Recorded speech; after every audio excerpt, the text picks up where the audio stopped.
para mí un dolor grande fue tener que dejar mi país a los 16, 17 años, cuando mi papá se quebró. Nosotros salimos de Colombia y la instrucción fue: no miren para atrás. Hubo un momento después de 30 años donde a mí ya no me cabía una noticia mala más, y hay mucha información en mi cabeza que es absolutamente innecesaria. Pero después hay días muy oscuros, Yamit, muy oscuros, donde me meto en un hueco negro y yo sé que me estoy observando y sé que me estoy dando a mí misma el permiso de hoy estar triste. Empecemos por tener más tolerancia, en que tú opinas de una manera, yo de otra. Escuchémonos, por favor. Escuchémonos sin estar pensando en qué te voy a contestar.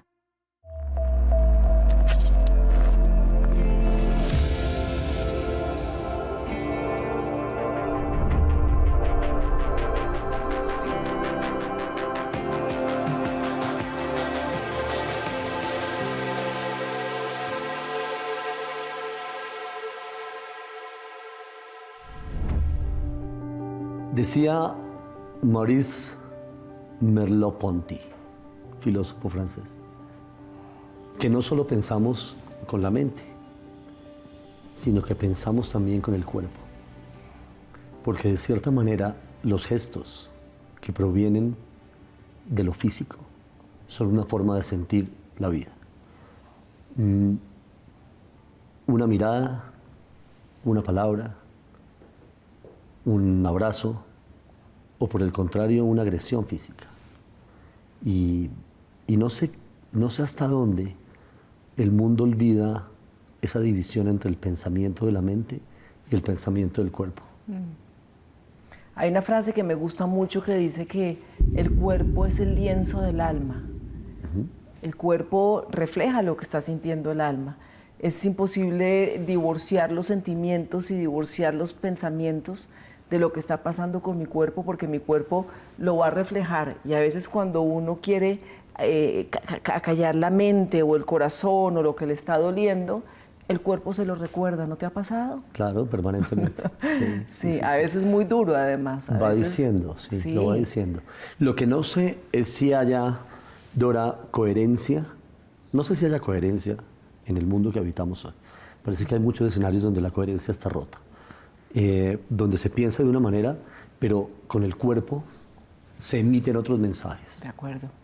¿Se rompió la coherencia? Yo creo que a nivel sociedad se está rompiendo en algunos aspectos y eso nos duele muchísimo.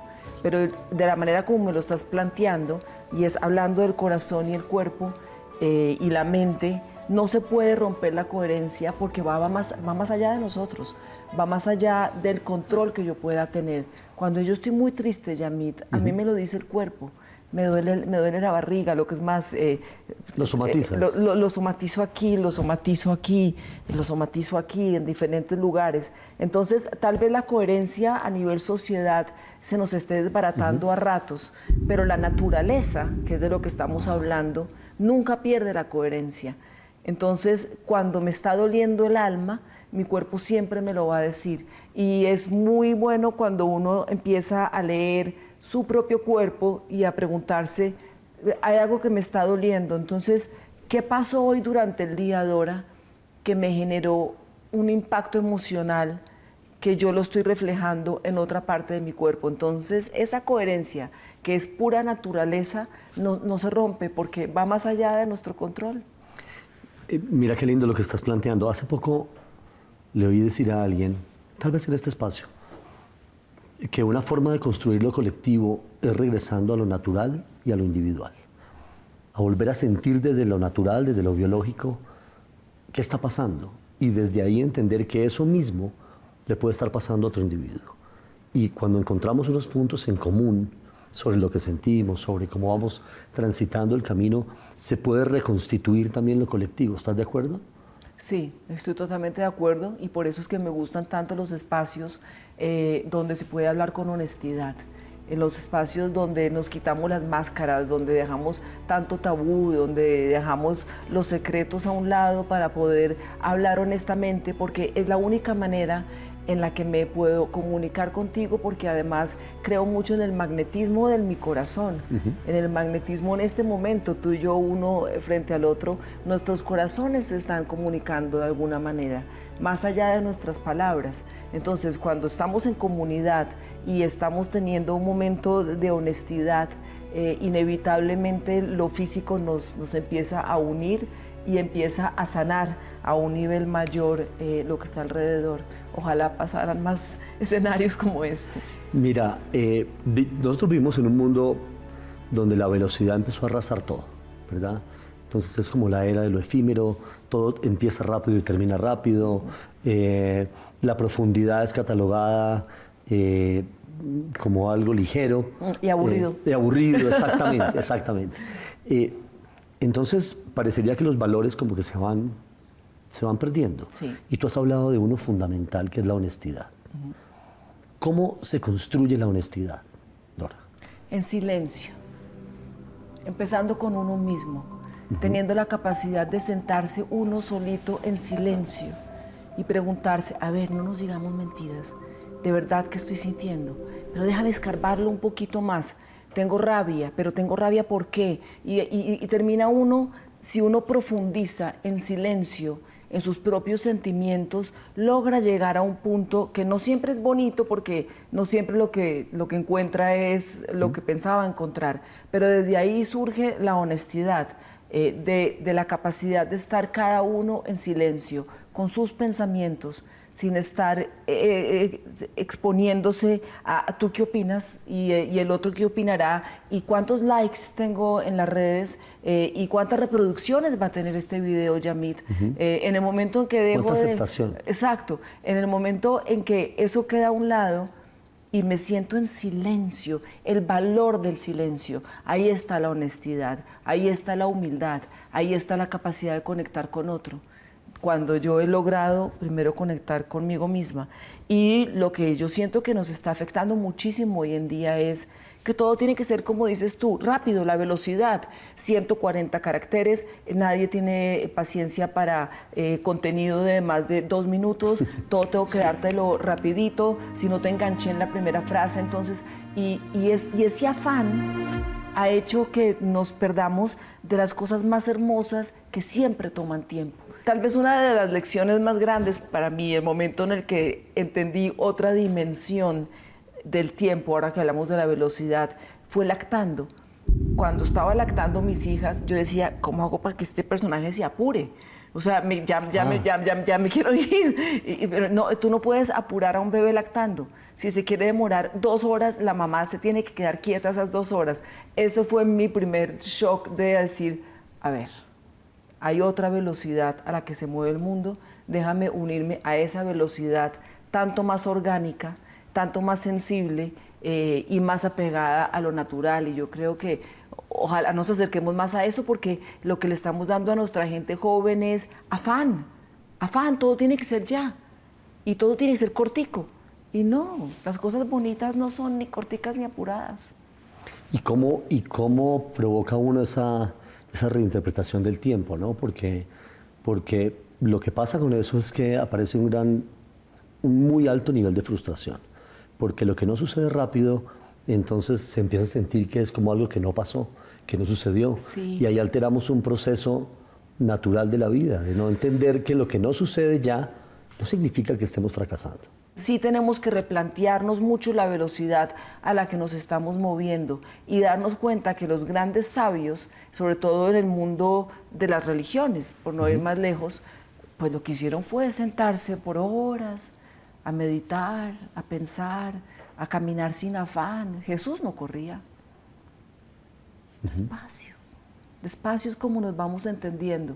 Y ojalá retomemos eso, Yamit, porque esta velocidad urgente, a la que ¿no? vamos, uy, sí, a mí me parece que es urgentísimo, porque la gente joven, sobre todo, como está consumiendo todo tan cortico y tan rápido, no logran en realidad ningún conocimiento a profundidad. De todo es un poquito, pero no se logra. Es un poquito de nada, ¿no? Y al Pues final se convierte termina, en eso. no, es un poquito de nada, Sí. porque hubo una conversación con una persona que solamente sabe un poquito de cada cosa, pues no te permite llegar a una conclusión o profundizar o a un aprendizaje. Entonces, para mí es urgente que nos replanteemos la velocidad a la que nos estamos moviendo. Y solamente viendo la cantidad de gente en los hospitales con enfermedades que están relacionadas con el estrés, que no se han dado cuenta que es todo psicosomático. Todo es psicosomático, todo, hasta los accidentes, en mi opinión.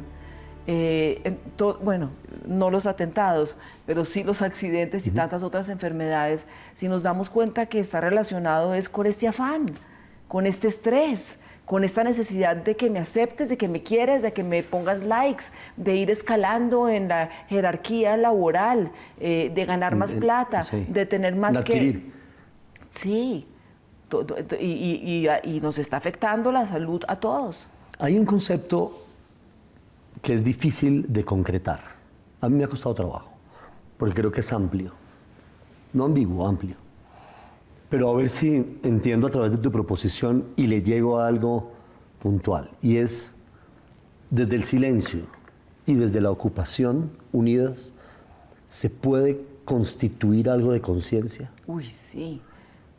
Es tal vez la única manera de lograr algo de conciencia, porque nos invita a pensar antes de actuar. Entonces, antes de yo contestarte, ¿me entiendes? Y lo vemos todo el día a nivel global. Sí, a nivel público, a nivel global. Sí. No es sino que coger el periódico, poner un noticiero. Pero ¿por qué no pensaste antes de hacer ese disparo? ¿Pero por qué no pensaste antes de ordenar ese bombardeo? ¿Por qué no nos detenemos un momento en silencio, calma, a pensar? Yo sí creo que sería la solución a muchos problemas individuales y mundiales si nos detenemos. Primero pensemos antes de actuar y no le tenga miedo a esos minutos que va a desperdiciar porque no reaccionó rápidamente. No, detengámonos un segundito a pensar, es que nos está faltando. O yo lo siento así, por lo menos. La administración del tiempo, el afán que nos conllevan a una deshonestidad con nosotros mismos, a perder conciencia, a no estar ocupados. Sí. Pues llevamos apenas unos minuticos y ya hemos transitado por todo esto. Y ahí hay algo que se rompe. Sí. Y puede ser por ahí que los seres humanos andamos medio rotos por todos estos componentes en una olla cocinándose. Claro, porque todos esos componentes, como me los planteas, hacen que no sea bien visto o que sea considerado una falta, un desperdicio de mi tiempo, si yo digo, me voy a quedar aquí sentada 10, 15 minutos. Pero ¿y qué está produciendo? Nada. ¿Y cuánta plata va a ganar ahí sentada? Cero. ¿Y qué logra? Organizar un momentico mis sentimientos, conectarme con mi corazón a ver qué me está diciendo, a ver cómo es que voy a reaccionar. Pero para los que me están viendo desde afuera, ni está produciendo plata, ni likes, ni se va a hacer famosa por eso. ¿Me entiendes? O sea, ¿de qué me sirve? Estás perdiendo el tiempo. Estamos metidos en el rat race, en la carrera de los ratoncitos, donde tenemos que ir rápidamente. Entonces, sin saber incluso para dónde vas. No importa para dónde. Lo importante es, hay que estar produciendo, hay que estar haciendo algo, hay que estar ganando plata, y además hay que estar ocupado. Para demostrarlo y para mostrarlo. Sí, ¿verdad? Claro. Además con una necesidad de exponerlo. Porque todo va para afuera y porque lo que quiero es que me reconozcas, ¿no? Y que reconozcas lo que estoy haciendo. Así no sea cierto. Así yo esté atentando contra mis propias voluntades, contra quien soy yo, no importa. No importa. Porque además de lo que me estoy alimentando es de lo que pasa afuera. Entonces puse un video en las redes diciendo lo fantástico y maravillosa que soy, y ahora me paso el resto del día viendo cuánta gente le puso like y quién le puso comentario y quién dijo tal cosa, y todo eso está pasando afuera. Pero ¿qué está pasando adentro de mí? Y yo estoy segura que muchas de las personas que nos están escuchando han tenido momentos donde... ¿Ah, sí? Sí, pero donde uno sentadito solo dice, uy, ahí está la respuesta. ¿Y de dónde llegó la respuesta? Pues viene de diferentes lugares. Viene de una conciencia universal que te dice, Yamit, le voy a dar la respuesta que está buscando, pero necesito que se quede quieto, hermano. Quédese quieto un momentico que ya le voy a decir por dónde es. Entonces es ahí cuando pero uno... estamos así. Sí, pero cuando hay momentos donde, estando solita, a mí me pasa que esa era la respuesta. Ahí está. Ese era el camino, y era sencillo, y lo único que requería era, déjame sentarme acá. Estamos perdiendo eso, estamos perdiendo el valor de la intimidad de uno con uno solito, y me parece que es en el afán de ser reconocidos, aplaudidos. Para mí las redes sociales, validados, para mí las redes sociales nos han hecho un daño enorme. La vida íntima y la vida de los oficios, digamos que no están desarticuladas, son independientes, algunas veces logran hacer una amalgama muy bonita. Y para ir entrando ahí, pues tú has ejercido el periodismo por muchos años, en diferentes géneros además. Y algunas veces hay oficios que denotan la urgencia, y hay que entender que es urgente y que es importante para poder, como comunicador, en ese ejercicio que tú has desarrollado, pues tratar de brindar un poquito de equilibrio, ¿no? Uf. ¿Y alguna vez sentiste una pelea interna entre tus reflexiones personales, que siento por dónde van, y las que el oficio te planteaba y te exigía? Sí, porque sobre todo trabajando en televisión, yo trabajé como periodista 30 años, televisión, radio y prensa escrita, pero la mayoría de mi fuerte siempre fue televisión. La imagen, sí. Televisión, tú estás al aire con la noticia ya mismo, pero tiene que haber una responsabilidad muy grande en la manera como la articulas, sobre todo cuando estás cubriendo una noticia urgente de última hora y es de ya para allá. Ahí a veces no hay mucho tiempo para pensar, aunque mis editores no, los encargados de manejar a los periodistas se acostumbraron a que yo cerraba los ojos y Dora, vas al aire en 2 minutos, y esos 2 minutos yo cierro los ojos, estoy en silencio, y cuando dicen 5, 4, 3, 2, ahí yo abro los ojos y me despacho, pero en esos 2 minutos o los segundos que tenga, sí procuraba siempre pensar con qué palabras voy a contarle esto al país, porque lo que voy a contar es tan doloroso y tan horrible que también tengo que tener sensibilidad hacia quien lo está recibiendo, porque no solamente voy con la intención de choquearte, o sea, esa no es la intención de choquearte, te quiero informar, pero tampoco hacer de esto una cosa que amarillista ni que afecte. Entonces sí había un conflicto porque vas al aire ya, y a veces vas al aire con lo que tienes, y a veces lo que tienes es terriblemente dramático y la cabeza está buscando fórmulas de redactarlo de una manera que no le duela tanto al que lo esté escuchando. No sé si lo logré, porque siempre fueron noticias muy horribles y muchos años de noticias. Además, cuando yo trabajaba en Univisión y en Telemundo, que fue la mayor parte de mi carrera en televisión fue en Estados Unidos, me especializaba en crimen. Entonces, claro, siempre habría noticiero con noticias horribles y era viendo a ver, cómo hace uno para entrarle de una manera amable. Pero sí, ciertamente en el mundo del periodismo el tiempo apremia y hay que ser muy creativo para poder hacerlo de manera responsable. Y quise entrar ahí por lo siguiente, porque así como lo planteas, porque fueron muchas horas comunicando, digamos que mensajes que advertían dolor. Dolor desde quien lo estaba, desde quien lo sufrió, desde quien lo protagonizaba, desde quien lo comunicaba, sí, y desde quien lo recibía. Y cuando uno se moviliza con el dolor afuera, hay un momento que revisa también el dolor adentro. Sí, claro, por eso me tocó dejarlo. Hubo un momento después de 30 años donde a mí ya no me cabía una noticia mala más. Y hay mucha información en mi cabeza que es absolutamente innecesaria. Los periodistas sufrimos, sobre todo cuando se ha trabajado crimen, que te digo que yo pasé 15 años haciendo crimen, nos queda una ligera dosis de estrés postraumático, porque hemos estado en escenas, muchas veces llegamos antes que la policía, antes que los bomberos, ni hablar cuando son noticias como cubrir el 9/11 en Nueva York. O sea, fueron muchos momentos donde la responsabilidad con el televidente, ¿no? Y también la responsabilidad con la víctima de lo que estoy contando, y hasta dónde convierto en entretenimiento el dolor de una familia que acababa de vivir una tragedia, solo por entretener a una familia que prendió un noticiero. O sea, se generan muchos conflictos. Y bueno, y eso también, para que seamos bien honestos, hace que muchos periodistas a veces tengan conflictos con consumo. Sales de trabajar a las 11 de la noche, acabas de cubrir una cena, en mi caso Nueva York, noticiero a las 11 de la noche, acabas de estar en una cena cruda. espantosa. Sí. Pues es muy difícil irse a dormir. O sea, es muy difícil que no te tomes una pastilla para dormir o que acudas a otra cosa. O sea, somos de carne y hueso los periodistas, que a nadie se le olvide eso, ¿no? ¿Te pasó? Claro, me pasó. Y me pasó buscar anestesiar el dolor de lo que había vivido.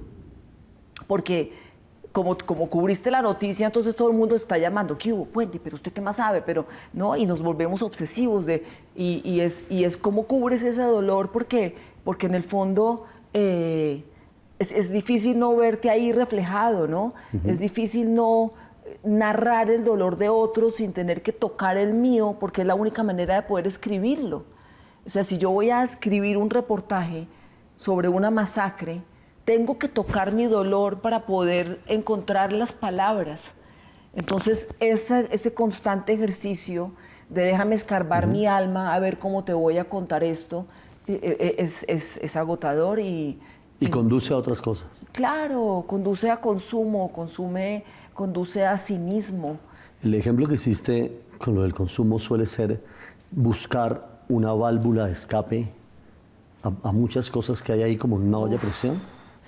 Es buscar algo que te permita dormir. El consumo, en muchos casos, al alcohol. Cuando ha sido mucha la carga emocional, uno necesita buscar una manera de relajarse y no siempre tiene las herramientas, sobre todo cuando somos más jóvenes, y le parece que la herramienta más sencilla es, por Dios, tomémonos un whisky. Y si se puede 2, y si se puede 3 o 4. Pero Y ahí estás pasando a entrar en tu esquema de dolores. Sí. Ya no solo son los externos, sino empiezas a navegar un esquema de dolores propios. Claro, y ahí empiezas a darte cuenta que lo que estás anestesiando no es solamente lo de ese día, sino también cuando tenía 7 años y cuando tenía 6 y cuando tenía 15 y empiezas a anestesiar todo y a vivir una época que me tocó absolutamente anestesiada ya sea por consumo de alcohol o de droga o de lo que sea. Y obviamente pues viviendo en Estados Unidos y siendo una y teniendo reconocimiento y éxito. Sí, y entonces eso se embolata un poquito más y uno no se da cuenta en qué momento se le convirtió en un problema. Cuando pasabas por esa situación, seguramente en ese momento uno no lo ve, pero estabas tratando de sublimar dolores propios o de gestionarlos o de acallarlos. Anestesiarlos. ¿Cuáles eran esos dolores? ¿Cuáles viste después que eran esos? Para mí un dolor grande fue tener que dejar mi país a los 16, 17 años, cuando mi papá se quebró. Nosotros salimos de Colombia y la instrucción fue no miren para atrás. ¿Tú crees que el mundo está movilizado por el odio? Creo que está más movilizado por la ambición. Y la ambición muchas veces lleva al odio. No creo que sea tanto odio, no quisiera pensar que nos mueve el odio, pero sí creo que hay una ambición tan desmedida que alcanza a incluir el odio. Para mí es más la ambición esa descontrolada. ¿Qué característica debería tener, en tu opinión, un líder que sea capaz de recomponer la sociedad? La capacidad de detenerse a pensar antes de actuar, sobre todo. Un líder tiene que poder mantener la calma y escuchar otras voces antes de llegar a una conclusión. Escuchar las voces de todos los extremos antes de llegar a una conclusión. Tomarse el tiempo para pensarlo con cautela y tener en cuenta qué va a pasar al otro día, porque en el momento en que tú me pegaste y yo inmediatamente te cacheteo de vuelta, entonces ya tú me vas a pegar otra vez. y ninguno de los dos está pensando esto cómo va a evolucionar. Yo creo que un líder tiene que poder no actuar de manera impulsiva en ese instante, sino detenerse, consultar. Es que no hay uno solo que sea sabio, son muchos. Consultar, detenerse, pensarlo y pensar en the greater good, ¿no? en el bien más amplio, en el bien común de la humanidad y de la historia. ¿Y dónde va a quedar parado en la historia? ¿Cuál es el significado del perdón en todo para ti? En todos los escenarios que hemos tocado, ¿cuál es el significado importante del perdón? Para mí el perdón, pues es la base de una primera conversación sana. Creo que el perdón es esencial para que una sociedad avance, pero hay que preguntarnos, ¿perdón por qué? Y sí, te voy a perdonar, pero eso no quiere decir que tú no tienes que hacer la tarea interna. ¿Por qué me heriste? ¿Por qué hiciste lo que hiciste? Haz tu trabajo interior, que esa es otra importante. Estamos dejando de hacer el trabajo interior y todos tenemos una tarea pendiente todos los días. En el judaísmo, en la Kabbalah, se habla del tikkun. El tikkun viene de la palabra letaken, que quiere decir mejorar. Todos los días levántate y pregúntate, ¿cómo puedo ser una mejor persona hoy? Y tal vez eso nos va llevando a no tener que pedir tanto perdón, pero también a decir, yo la embarré con esta persona y ahora ¿cómo voy a buscar la manera de salir de esto? No hagamos del perdón una cosa como una tarjeta de Hallmark. Perdóname, Yamit, te quiero, y ahí te va la tarjetica con un globito rojo en forma de corazón. No, no es así de fácil.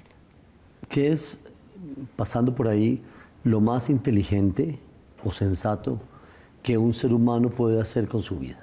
Yo creo que conocerse a sí mismo es lo más delicioso que puede hacer con su vida. Pasar por la vida sin uno conocerse, sin uno ya saber qué le afecta, cómo reacciona, por qué reacciona, autoconocerse. Creo que es primero lo más delicioso, pero lo más importante que una persona puede hacer. Porque si yo me conozco a mí misma, ya sé cómo voy a reaccionar a lo que tú vas a hacer. Ya sé qué me puede generar dolor, qué me puede generar alegría, qué me da paz, qué me la quita. Entonces yo creo que es muy importante que nos detengamos a analizarnos y a observarnos, convertirse uno en su propio, observa cómo reaccionaste. No necesariamente para emitir un juicio. No. Solo para observar. Solamente para observar. Y entender, tal vez. Y entender. Y eso te ayuda también a poder ser honesto con nosotros. ¿Sabe qué? No actuemos de esta manera porque esto a mí me va a dar tristeza o mal genio. ¿Por qué no le buscamos una vuelta donde estemos tranquilos? O sea, si uno logra conocerse a uno mismo, sí creo que es la tarea más importante que tenemos y la responsabilidad más importante que tenemos con nosotros mismos, con la familia, especialmente cuando somos padres de familia, y con la sociedad en general. ¿Qué sale de ahí cuando lo haces? ¿Qué surge? ¿Qué nace ahí? Hay días en que surgen cosas bellísimas, ¿no? Porque cuando me detengo y observo lo que he hecho y veo de manera como global cómo está funcionando mi vida, digo, bueno, algo está marchando bien porque en esta casa se oye risa, porque en esta casa hay gente que canta, hay niñas que cantan, hay gente que se ríe. Entonces, lo que está eso alrededor me dice algo está funcionando bien. Pero después hay días muy oscuros, Yamit, muy oscuros, donde me meto en un hueco negro y yo sé que me estoy observando y sé que me estoy dando a mí misma el permiso de hoy estar triste. Y si me llamas, te digo, Yamit, hoy estoy triste, te llamo, hablamos mañana. ¿Y cómo te rescatas de ahí? Primero me tengo a mí misma compasión y voy a estar triste, y voy a estar triste por un par de horas.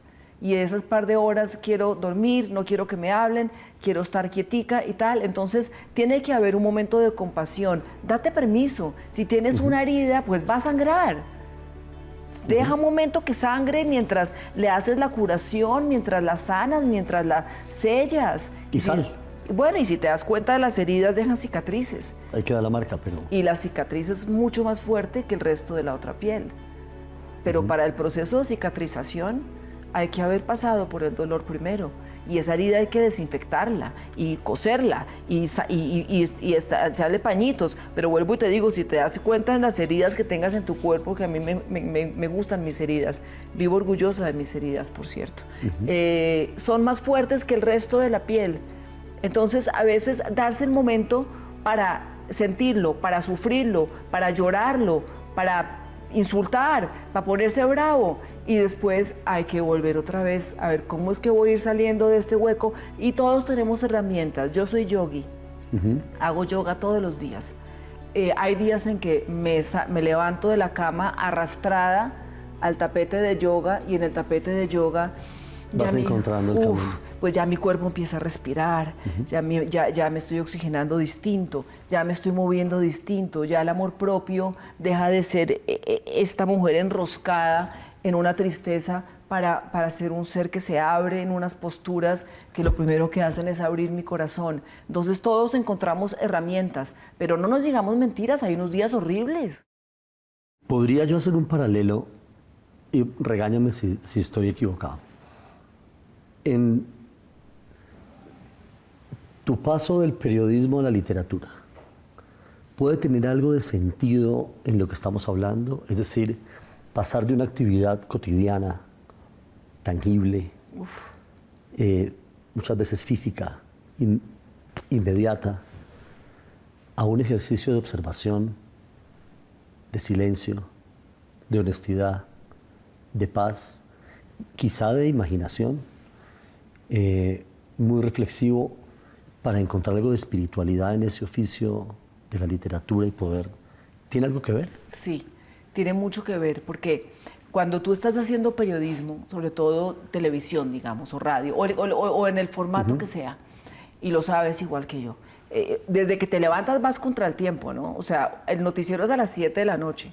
Y desde que uno se levantó, ya está 12 horas previo, ¿cuánto falta? O sea, los días se cuentan en ¿a cuántas horas estamos de ir al aire? Esa es la frase que usamos ¿a cuántas horas? A 2 horas de ir al aire, a 30 minutos de ir al aire. Cuando pasas a la literatura, esas 8 horas que pasabas en una sala de redacción, las vas a pasar solo, frente a un computador, en absoluto silencio. En mi caso me pongo unos audífonos con una musiquita que me funciona. Hay una frase linda de Cortázar que decía: antes de escribir un adjetivo me fumo 3 cigarrillos. Entonces uno es, a ver, ¿qué adjetivo le voy a poner a esto? ¿Por dónde me voy? La imaginación, la búsqueda interna, escarbar mis recuerdos. Claro, el periodismo te deja una cantidad de información para escribir ficción.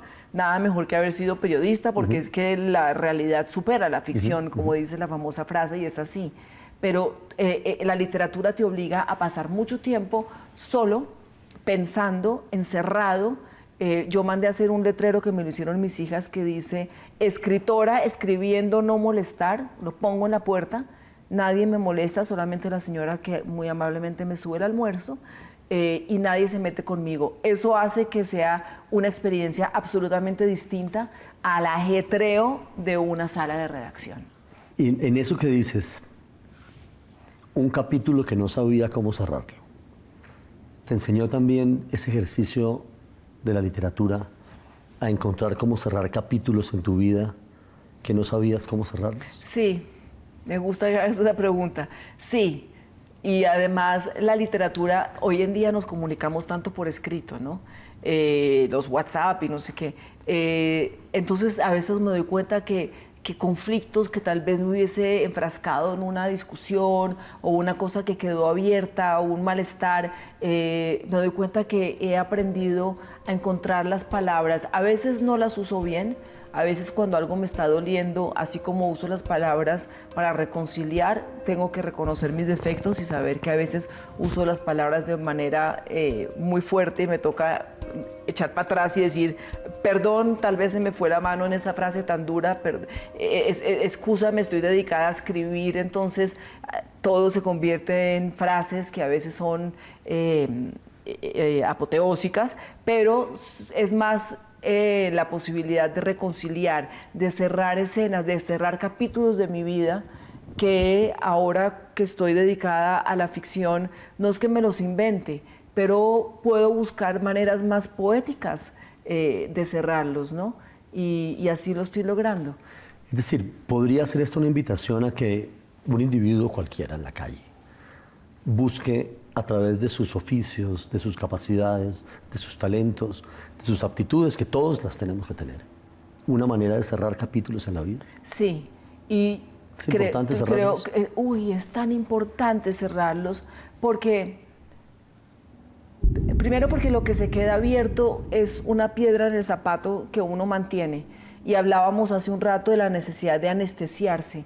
Claro, si uno todavía tiene una cosa que le está doliendo porque hay un ser querido con el que no cerró un capítulo, ese dolor le hace daño a uno, le hace daño al otro, y entre más tiempo lo dejes pasar, pues peor se convierte. Pero tuve la gran bendición y el privilegio de acompañar a mi esposo a morir.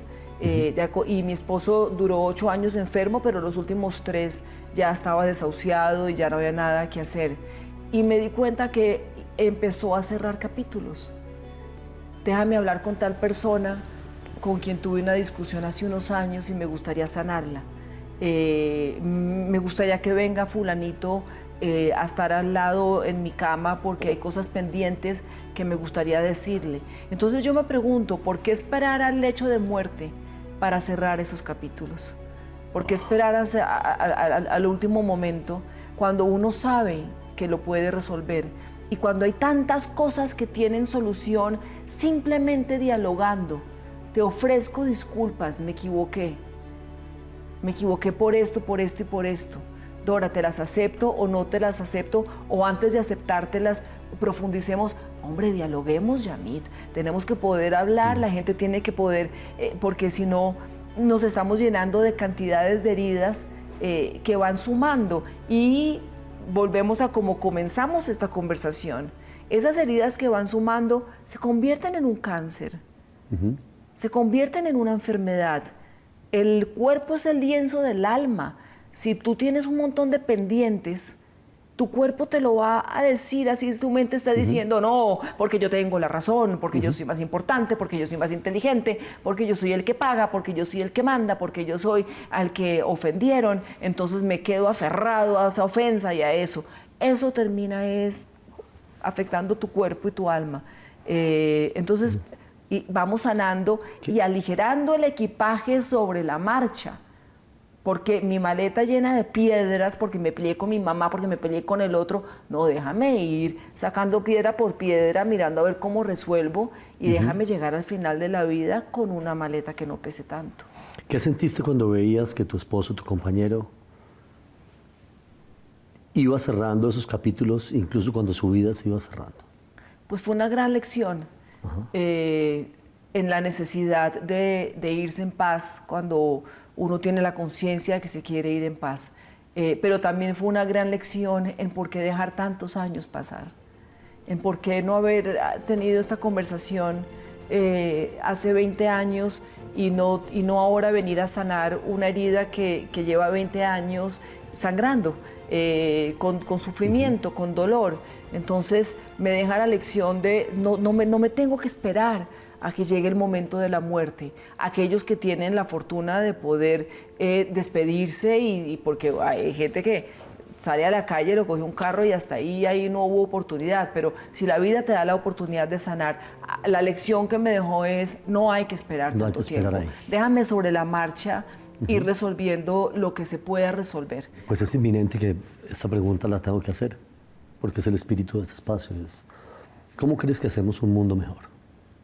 Yo creo que la única manera de hacer un mundo mejor es a nivel micro. Hay que empezar por la casa, hay que empezar por el vecino.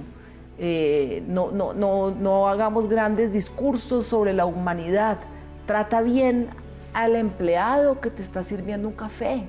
Empecemos por ahí para hacer un mundo mejor. Empecemos por tener más tolerancia, en que tú opinas de una manera, yo de otra. Escuchémonos, por favor. Escuchémonos sin estar pensando en qué te voy a contestar. Si hay alguien en este momento que está invadido por desesperanza. ¿Por qué pasa? ¿Dónde le dices que busque una fuente para que su esperanza crezca? Está en su corazón únicamente, está adentro. Las respuestas están adentro, no están afuera. Siempre las respuestas están adentro y siempre hay quienes están dispuestos a ayudarnos a encontrar las respuestas adentro. Hay líderes religiosos muy valiosos en ese tipo de cosas. Hay espacios como los templos. Para los yogis como yo, pues un tapete de yoga se convierte en un templo en donde lo pongas. Hay herramientas externas que nos permiten buscar, ingresar a nuestra alma, a nuestro corazón y encontrar ahí la respuesta para salir más fortalecido.